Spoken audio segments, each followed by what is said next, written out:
Denise. I'm the lay leader this morning. I'm far enough away from you. And I'd like to welcome everybody to the First Parish Unitarian Universalist Church in Bridgewater. I am not a member here. Even though I'm here a lot. I'm actually a member of UU Fairhaven, which is still on Zoom, but is starting next month. And I have been coerced by Denise. No, she's up there. Actually, I've been singing with this lovely choir on and off for 2 years plus.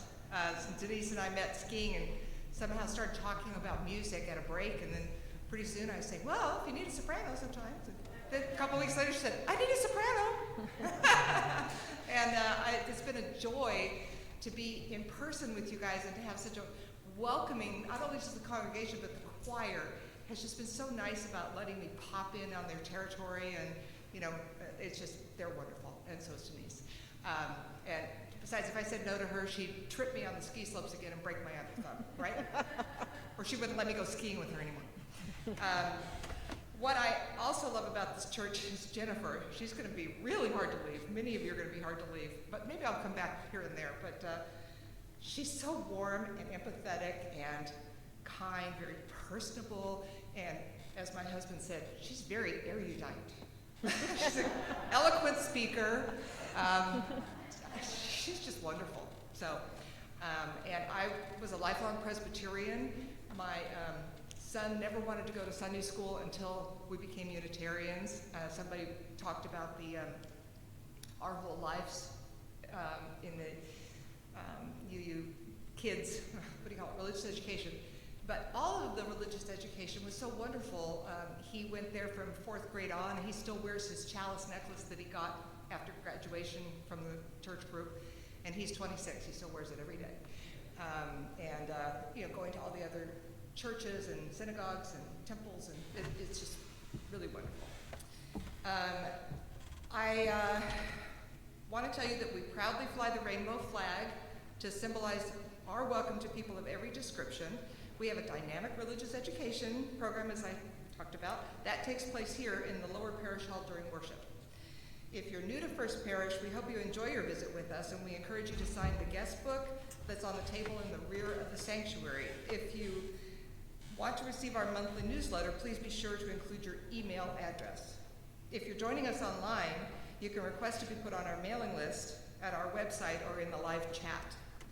We invite you to join us for coffee, snacks, and conversation. Yay, we're doing that again. In the upper parish hall to your right, following the service. Our service this morning is being hosted via Zoom and recorded for Bridgewater Cable TV, but the camera is off during the sharing of joys and concerns to protect everybody's privacy. In case of an emergency, please leave the building through the main sanctuary or the ramp here on School Street. And people have been saying, and meet up by the free library by the art building. And I finally last week said, where exactly is that? I don't know where the art building is. I live in Marion. It's in the parking lot. Apparently Frank built that free library. You're welcome here. Thanks for joining us. Your presence, whether in person or online, makes a difference. And now we do not have any announcements. Oh, there's an announcement that I didn't know about. What announcement?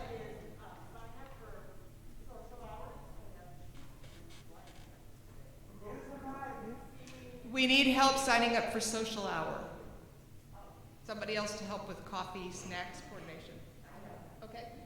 Just wanted to remind everybody of the Ukrainian rally today at 1 o'clock. So visit, have snacks, and all the alcohol on that. We'll be lining up about 5 and 1 in the driveway and then heading up to we need all the warm-blooded. Warm-blooded. No vampires. They wouldn't be out during the day anyway. For the people online on Zoom, she said don't forget there's a Ukrainian rally meeting at 5 till 1 in the parking lot, and then they'll go from there. And now we will have our prelude. We'll have Jenny and an announcement. Okay, I'm going up on the stage, excuse me. I'm going up on the stage to widen our circle. Thank you for the pledges. I A couple of green envelopes have been coming in, so please get those in, and thank you, thank you, thank you. And one thing I was nervous speaking yesterday about Frank. I wanted to reflect when Denise mentioned that last Sunday he was here. We stood right over there in that little corner, and he gave me that professorial kind of grandfatherly hug to the side, and he gave me a box of thank you notes, because thank you notes are a big thing. Thank you, thank you, thank you. So when you get your thank you note, just remember Frank. So our new number, let's just see what new things we have here. I'm going to widen our circle a little bit. Look what I found downstairs. It's the 7 principles, kind of a church school thing. Someone made this way back when, right? Good thing we haven't cleaned out the junk yet. So that makes it a little bit bigger. And then this is going to be the one that sort of hits home for you. Oh, that's too big. All right, that's too big. All right.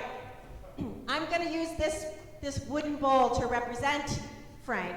It's kind of going to slide back in a little. All right, so do you guys see all these different circles? Oh, that's the wrong space. Visual. I'm a visual learner. I'm going to put all of these in. We got a couple of people that brought in a few more circles. I need some help. I've run out of big circles at my house. We're trying to widen the circle. So, there we go. What's our number, you ask? Our big new number?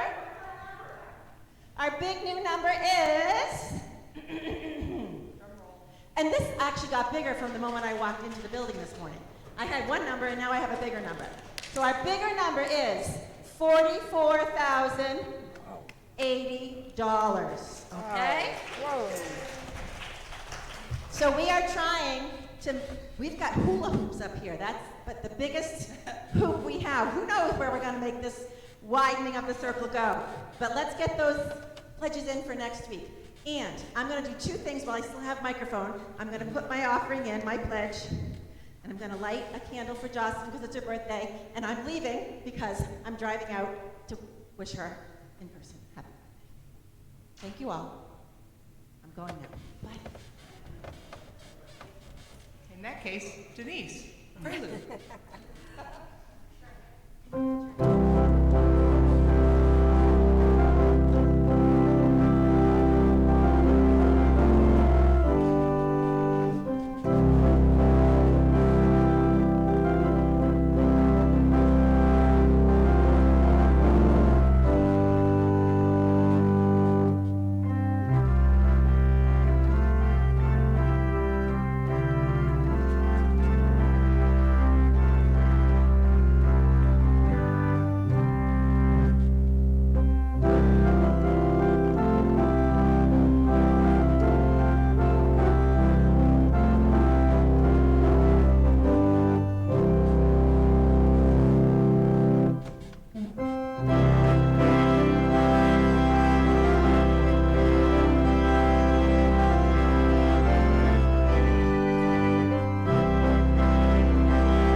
Now it's time for our chalice lighting. We will now light our chalice, the symbol of our UU faith, with these words by Robin F. Gray, Daybreak.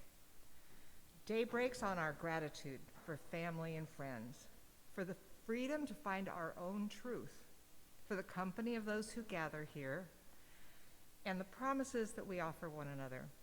Let the light of day bring the grace of faith into our lives.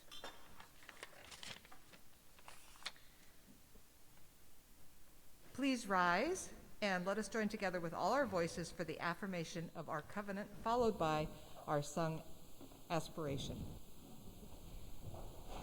Love is the spirit of this church, and service is its gift. This is our great covenant, to dwell together in peace, to speak the truth in love, and to help one another.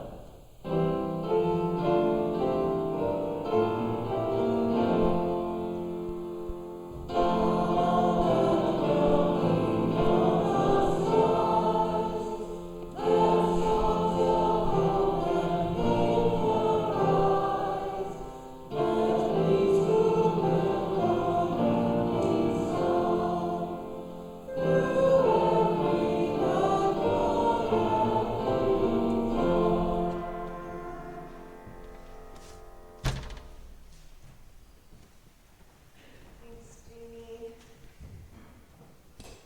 And yes, thank you, Denise, for Vivaldi and spring, and welcome spring. Spring has come, and it's a fine spring morning, and I think I haven't acknowledged that in worship, and I think that's one of the things that we do here, cycle through the seasons together. And so let us just take a moment to observe that cycling. And let us greet one another as has become our practice. We have a small group on Zoom, but I want to welcome our online participants. So are we able to get a projection, Alan? So we can wave to one another. It is good to be together, both in person and over the internet. Thank you, folks. And let us now deepen into our time of worship with opening words from the Reverend Kathleen McTeague. We come together this morning to remind one another to rest for a moment on the forming edge of our lives, to resist the headlong tumble into the next moment until we claim for ourselves awareness and gratitude, taking the time to look into one another's faces and see their communion, the reflection of our own eyes, this space of laughter and silence, memory and hope is hallowed by our presence together. And now please rise in body or spirit and join your voices as we sing together, Morning Has Broken, number 38 in the gray hymnal. And for those chatting online, I believe we're going to get the lyrics in the chat for you.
Now's the time in our service for the sharing of joys and sorrows, those matters that are great and small that touch us, our families, and those we love.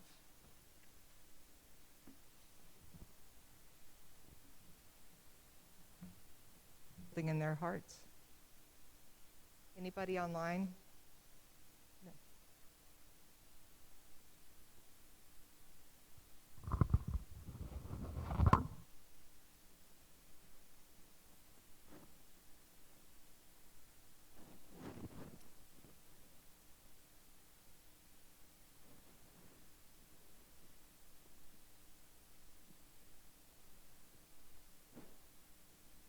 Let us open our hearts and minds to all that has been shared in joy and sorrow, in gratitude and concern, in word and in silence, that we may hold it in the compassion of our gathered community. Let us breathe and be and feel together.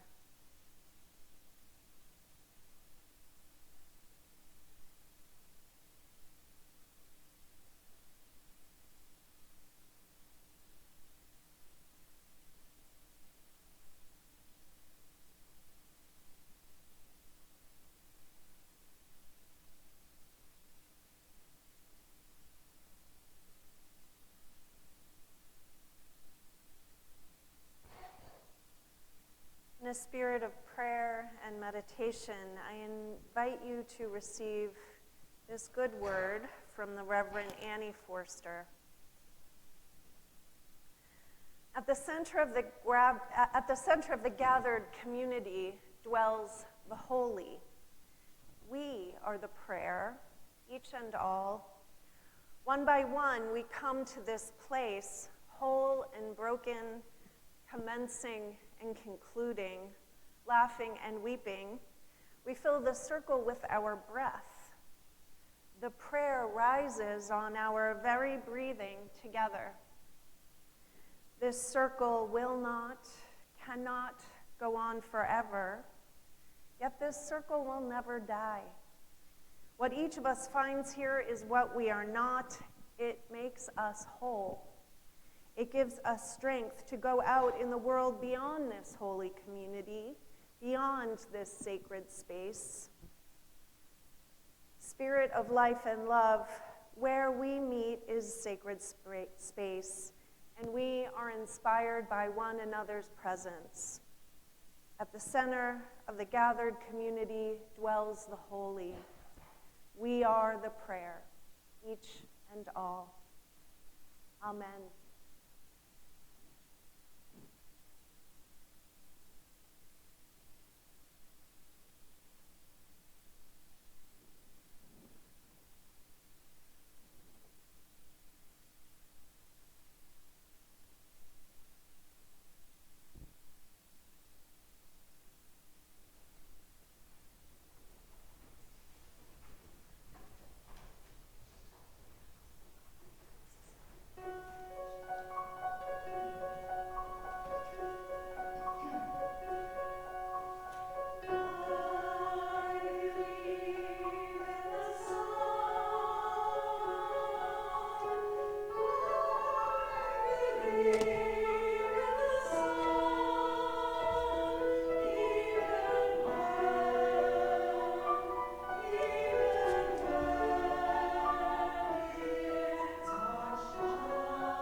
So in honor of Trans Day of Visibility, which is coming this Thursday, we have a special collection.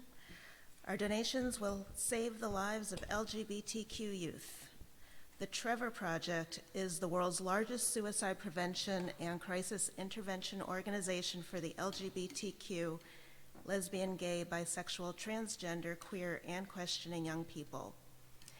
The organization works to save young lives by providing support through free and confidential suicide prevention and crisis intervention programs on platforms where young people spend their time. Through federal, state, and local action, the Trevor Project also advocates for the rights and futures of LGBTQ young people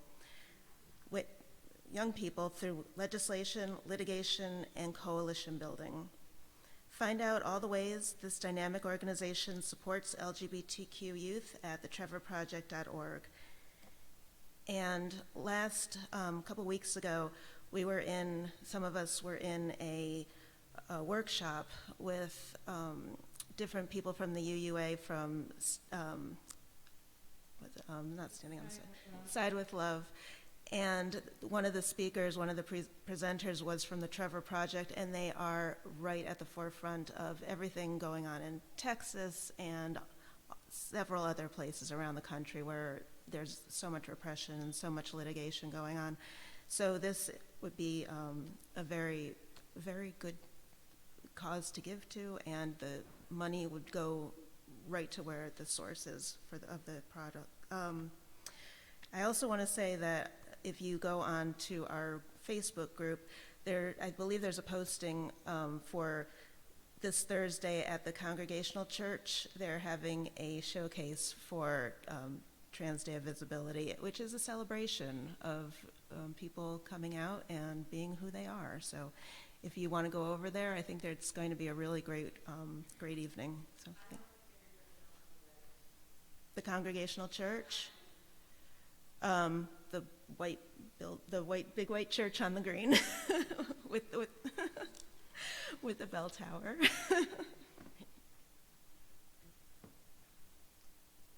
Our morning offering will now be given and most gratefully received.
morning is going to happen a little bit differently. There's some words from the writer, podcaster, activist, social researcher, Brené Brown that I want to share with you. But instead of reading them to you, we have a video, and her words are playfully animated. So we're going to cue that up. It's pretty short. And share that with you momentarily. Here we go.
Feel free to rise and join me in body or spirit.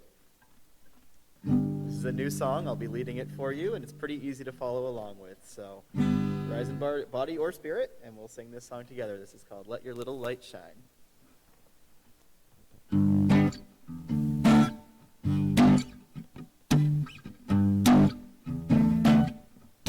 Let your little light shine, shine, shine. Let your little light shine all night long. There might be people down in the valley trying to get home.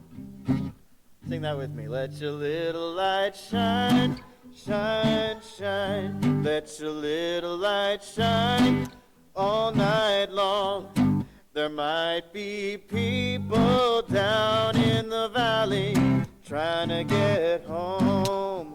One more time. Let your little light shine, shine, shine. Let your little light shine all night long. There might be people down in the valley trying to get home. This is the new verse. They might be me, it might be you. It might be your sibling or your cousin too. There might be people down in the valley trying to get home. Let's do that one more time. It might be me, it might be you. It might be your sibling or your cousin too. There might be people down in the valley trying to get home. Let your little light shine, shine, shine. Let your little light shine all night long. There might be people down in the valley trying to get home. Maybe traveling near, traveling far from the morning sun or the midnight star. There might be people down in the valley trying to get home. Let your little light shine, let your little light shine, shine, shine.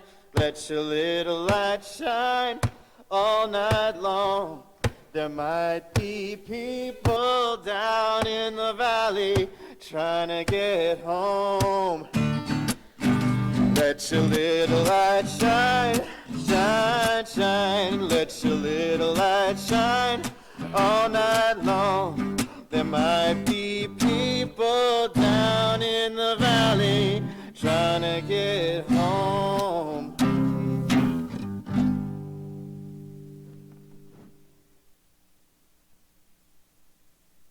Thank you, Tony. That is a song I love. It's a spiritual from the Georgia Sea Islands, and I could never lead you in that. So very grateful to Tony and grateful to Denise and our choir.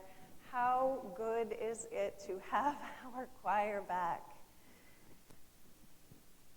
So in the video we just watched, Brené Brown teaches that empathy fuels connection and healing, not sandwiches, not advice or solutions, and especially not at least comparisons.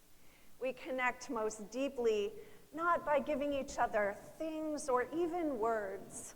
We connect most deeply when we offer nothing more and nothing less than our compassionate, attentive presence.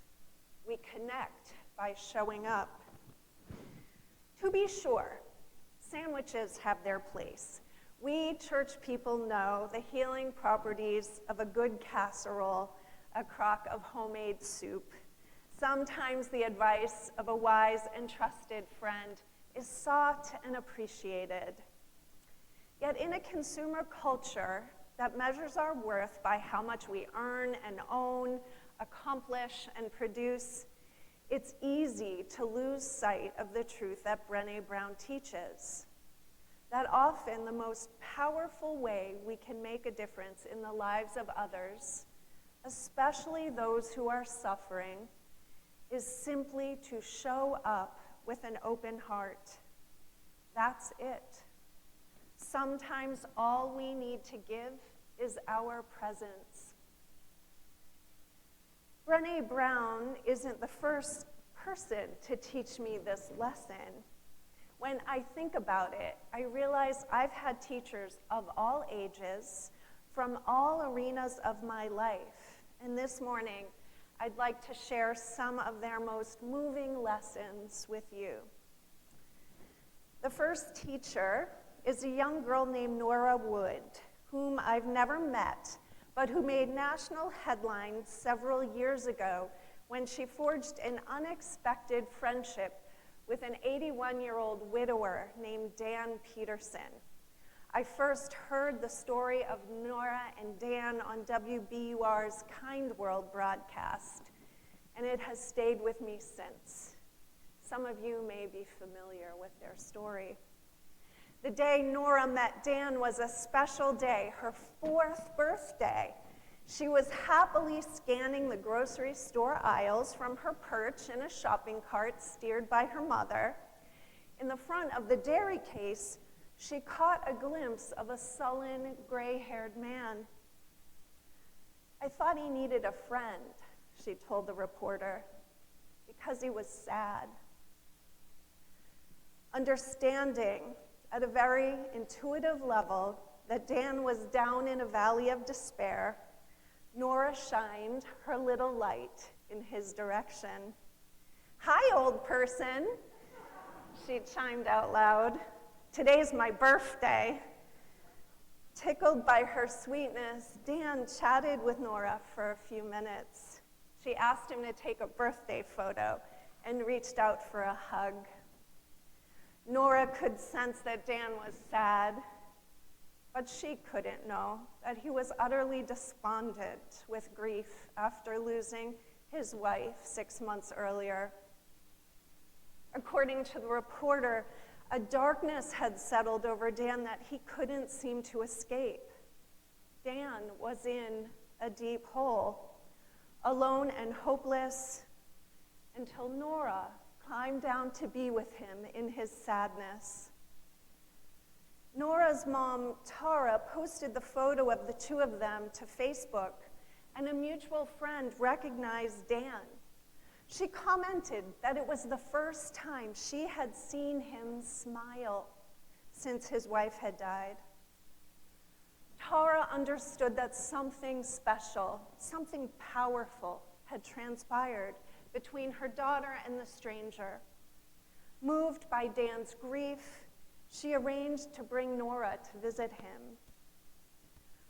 From that first sweet moment in the grocery store, a lasting friendship bloomed that lasted all the way until Dan's death 2 years ago this month. Dan was no longer in that valley. When Nora brought the light of her presence to Dan, he rediscovered the light in his own life. "Nora got me out of the loop, gave me something to live for," he said. "It's like the sun came out, you know?" Do you know? Have you been down in the valley, in the dark, all alone? I know. The deepest valley I have known is the one I landed in after the birth of my daughter Carly 16 years ago. Her birthday is tomorrow. Postpartum depression hit me fast and hit me hard. And this brings me to my second teacher, my sister Kate, who met me in that valley. Carly was born with bright, expressive eyes and a sweet, fuzzy forehead. She smiled big, happy smiles right from the get-go. But in the first weeks of her life, I could barely summon a smile in return. I went through the sleep-deprived motions of newborn parenting, but could feel almost nothing. No delight, no joy, no hope. Just the dull, heavy weight of responsibility and an occasional gut clench of shame. Eventually, my closest people rallied around me. They wanted me to be better. Carly and her older sister, Amelia, needed me to be better. And I did get better with their support, therapy, medication, and time. But before I could muster the will to get better, I needed someone to be with me for a while in the valley. That someone was Kate. Kate lived in Chicago at the time, and I was here in Massachusetts. She established a ritual phone call with me. At 9 o'clock each night, after I had crawled into bed for my first brief shift of sleep before it was time to nurse again. I don't remember what we talked about. The words didn't much matter. What mattered was her loving presence in the darkness. What mattered was that she listened and cared and stayed with me until I grew drowsy enough for sleep. Sometimes I just cried into the phone, and she whispered back how sorry she was for my pain. Kate called every night without fail until night by night I could see the light that led to recovery. During my chaplaincy internship at St. Vincent Hospital in Worcester, I met my third teacher, a patient named Sean. At the start of the summer unit, we bright new chaplain interns preoccupied ourselves with tools, with the tricks of the trade, prayer books, Bibles, referral lists, anointing oil, anything to keep the suffering of our patients at a safe distance. I quickly learned from those patients that our toolkit was rarely wanted or needed. What they wanted and needed was our presence. I learned this lesson most poignantly from Sean, whom I met each week on the dialysis unit. Sean was just 45 years old, but at the time he had end-stage renal disease. He was my most enthusiastic patient, always eager for a visit, playful and kind, though evasive in his sharing. He cryptically alluded to the specter of his looming mortality and to his past struggles, the racism, violence, and addiction that landed him first in a prison cell and then on the dialysis unit. Our conversations were sometimes stilted, but Sean always asked me to come back. I couldn't quite figure out why, until our last visit, when Sean revealed his reason and taught me a lesson that I carry with me every day in my ministry. He said he felt like he had a light bulb inside of him, and that when I showed up and listened to him and cared about what he had to say, remembered the little details of our previous conversations, he felt the wattage of his inner light bulb increase. Those were his words. The wattage of his inner light increased.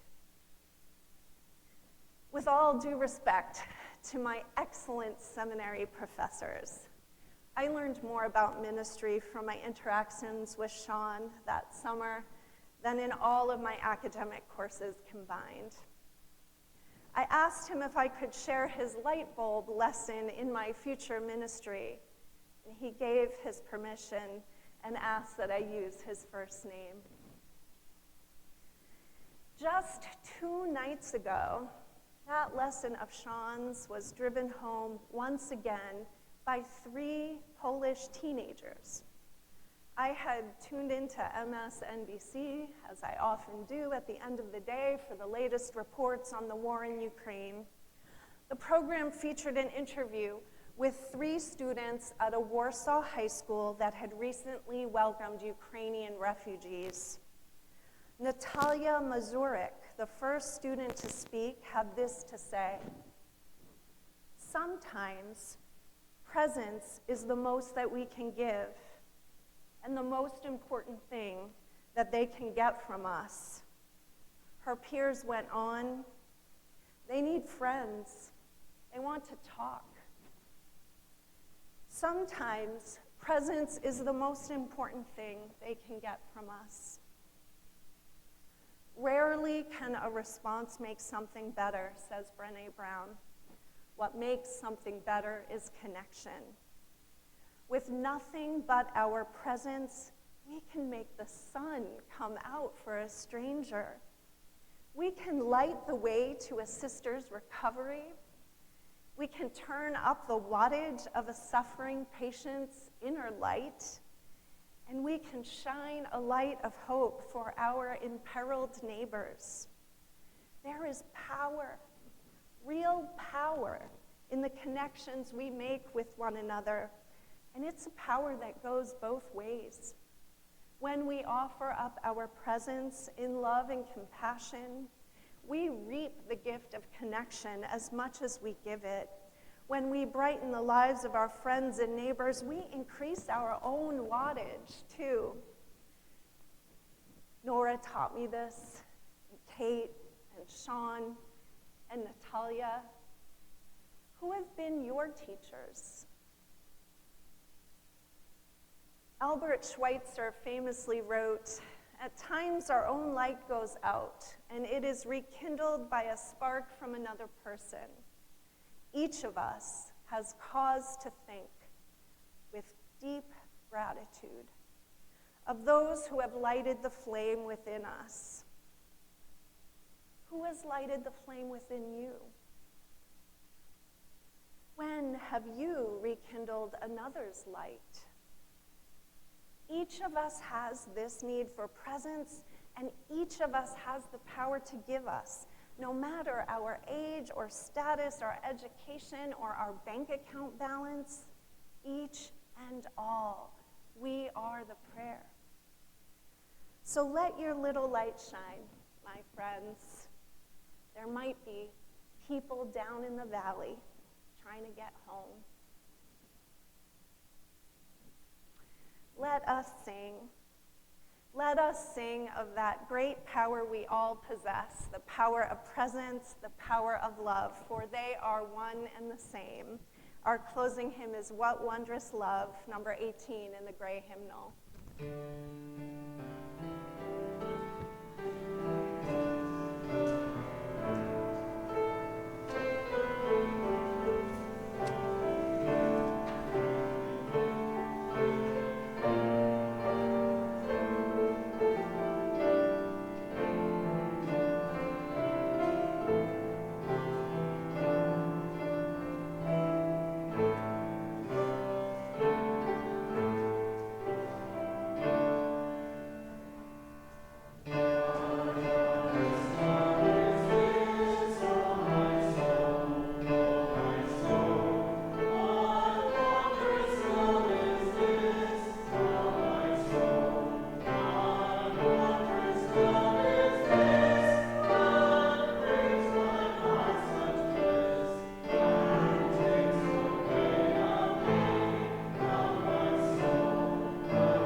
Might be someone down in the valley trying to get home. Our closing words are "Coming Home" by Fred Lamott. When times are dark, the way becomes clear.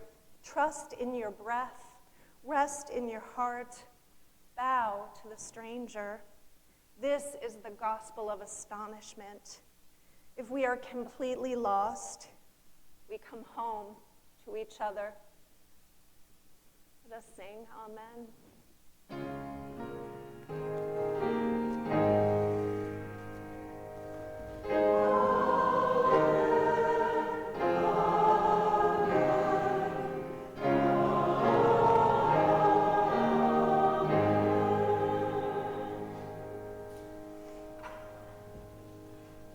Please join in unison words of extinguishing our chalice. We